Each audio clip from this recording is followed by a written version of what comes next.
John, a couple questions. I know that you are not going to be able to answer whether or not the deadline is going to be extended beyond the 31st, but can you give us some perspective from the military? Can you get all Americans out in the next several days by the 31st? Do you need more military bases in the United States to house them? Do you need more throughput in order to get that done? And do you need to increase the pace? And one, go ahead. No, go ahead, keep going. No, and the other day, the general told us that there were about 2,500, I think, Americans that had gotten out, but that number has increased over the last several days. About how many have gotten out so far? About how many? Americans. Okay, so the deadline. I mean, I'm going to miss some of these, Lita, so just walk me back. You're right.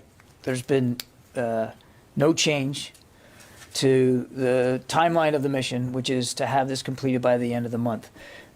We continue to make progress every day in getting Americans, as well as SIV applicants and vulnerable Afghans out. And you heard the numbers that the general briefed just a minute ago, and the vast majority of these individuals are Afghans. So we remain committed to getting any and all Americans that want to leave, to get them out. And we still believe, certainly now that we have been able to increase the capacity and the flow, we believe that we have that we have the capability, the ability to get that done by the end of the month. You asked for, I think, bases here in the United States was another one of your questions. Will you need to increase the number? It's possible that we might be looking at additional U.S. military installations here in the United States. Right now, we're working with 4 of them: Fort Lee, Fort McCoy, Fort Bliss, and Joint Base McGuire, Dix, Lakehurst in New Jersey. Those are the 4 that are operating now and are beginning to see a flow of SIV applicants.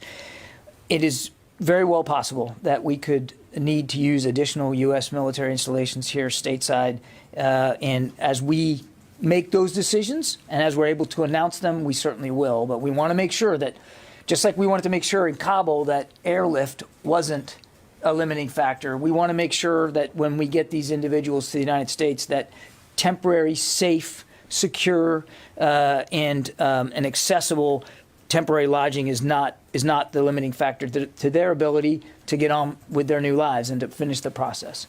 I'm sure you had like 3 other ones that I forgot. No, the Americans, the general at one point told us that 2,500 had gotten out.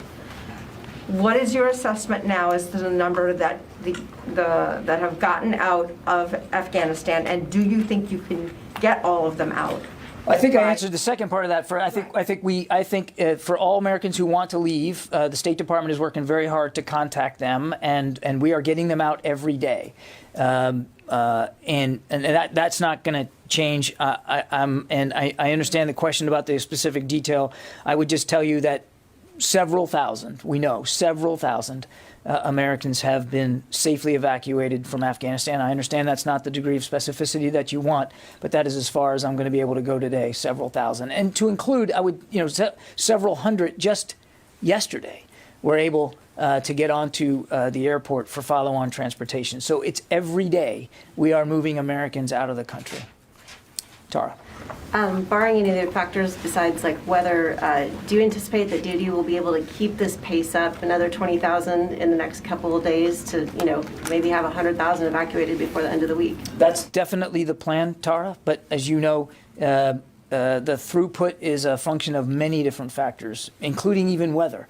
So our plan is to continue this pace as aggressively as we can. You heard General Lyons speak to that, I think, very specifically yesterday. That's the goal. That's the intention. One fun one for you. The babies that were born on the aircraft and on if it's a U.S. side of a military base, are they considered American citizens? We've gotten that question a lot. That's a good question. I do not know the answer to that. I'm probably going to have to punt to my colleagues at the State Department or Immigration. I don't know the answer to that. And just to remind, it was 1 born on the aircraft, actually in flight, two born at Landstuhl shortly after the flight arrived into Ramstein. And if I can get you any more details, I certainly will. One last, in the expansion effort, there's a Fed BizOps opportunity now for seeking Farsi and Pashto speakers for Keesler Air Force Base. Is Keesler going to be one of the expansion sites? I don't have any announcements on future possible installations that might be of use. We will do this in a rolling fashion, Tara, as if and when we decide we need additional installations, we'll let you guys know as soon as we possibly can.